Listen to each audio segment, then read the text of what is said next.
Just 30 days ago, and this lawn looked like a lost cause. Brown patches from heat stress, dead spots where fungus had taken hold, and whole areas that simply melted away under those extreme temperatures. I was staring at dead grass, knowing something had to be done. So how does it look today? Well, 30 days later, I've completely turned things around. How did I do it? In this video, I'm breaking down every single step, the timing, the watering schedule, the exact products I used, and the mistakes that I avoided so you don't repeat them. No fluff, real results, and a step-by-step plan you can start this weekend. So stick around, because by the end, you'll have a roadmap to turn your lawn around this fall.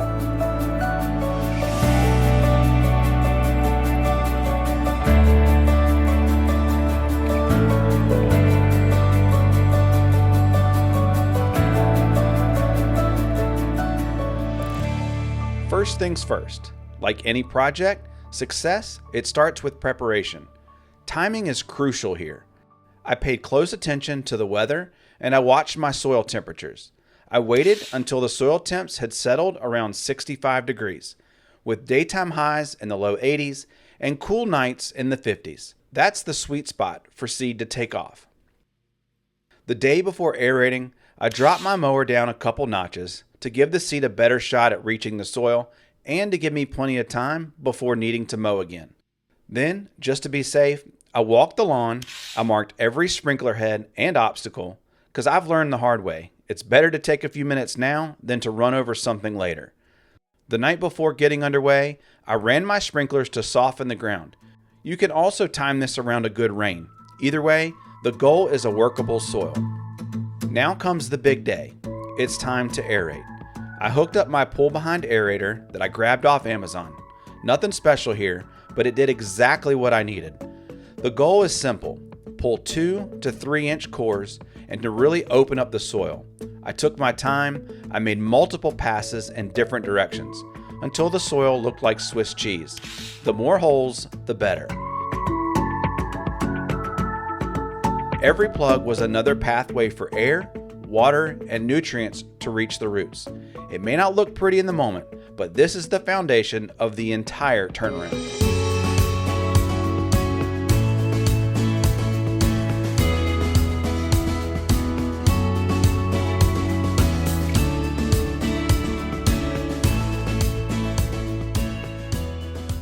With the lawn opened up and breathing again, it's time for seed. I went with GCI's Spreader Elite with high quality rhizonomous cultivars. This means the grass can repair itself, stand up to drought, and hold on strong against fungus.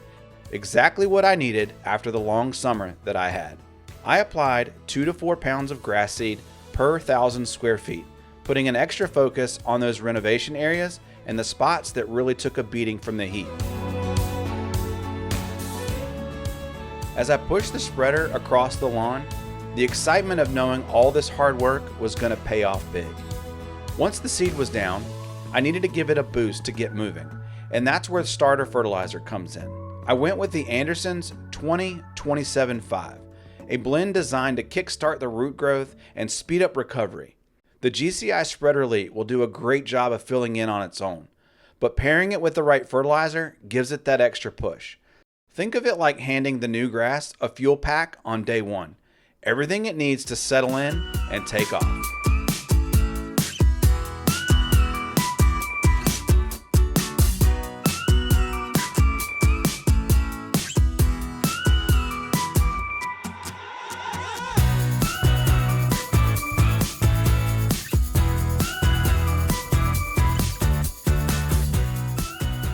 Since the soil was already opened up from aeration, I decided to take advantage of the opportunity and I added some biochar, also from the Andersons. Biochar works below the surface, improving the soil structure, holding on to nutrients and water, and creating a healthier foundation for the long haul. It's not just about this season's growth, it's an investment into the lawn's future. Now comes the most important part. I kept the seed consistently moist, watering several times a day for the next 10 to 14 days. Now it might seem like overkill, but getting seed to germinate, consistency is everything. Miss a day or slack on the schedule, and you risk undoing all the work that you've put in. Every morning and every evening, I'd step outside, check the soil, and make sure it stayed just moist enough for those tiny seeds to take root and start growing. After a couple weeks, the new grass had started to grow, and the existing grass was 4 to 5 inches tall, and it's finally time for the first mow. I made sure my mower blades were razor sharp, and I took it slow, especially around turns since the soil was soft and the new grass was delicate. The air was turning cooler and the leaves were starting to change, giving the lawn that crisp feeling. Every pass across the lawn felt like a small victory and a sign that all this work was paying off.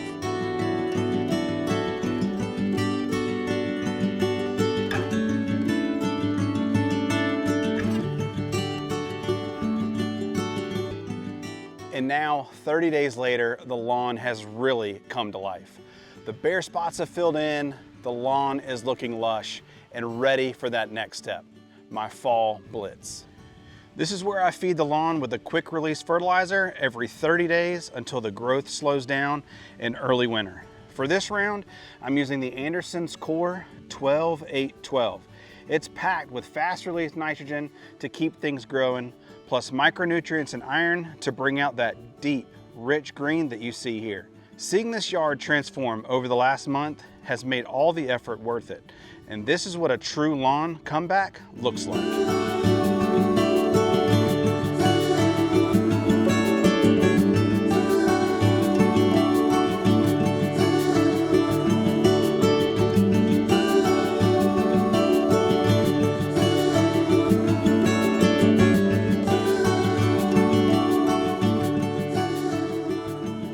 That is how I turned my lawn around in just 30 days. With a little patience and the right products, you too can turn your lawn around this fall. If you found this video helpful, make sure you hit that like button and consider subscribing to the channel for more helpful tips. My name is Devin, I'm the DIY Lawn Coach, and I can't wait to see you in the lawn. Peace.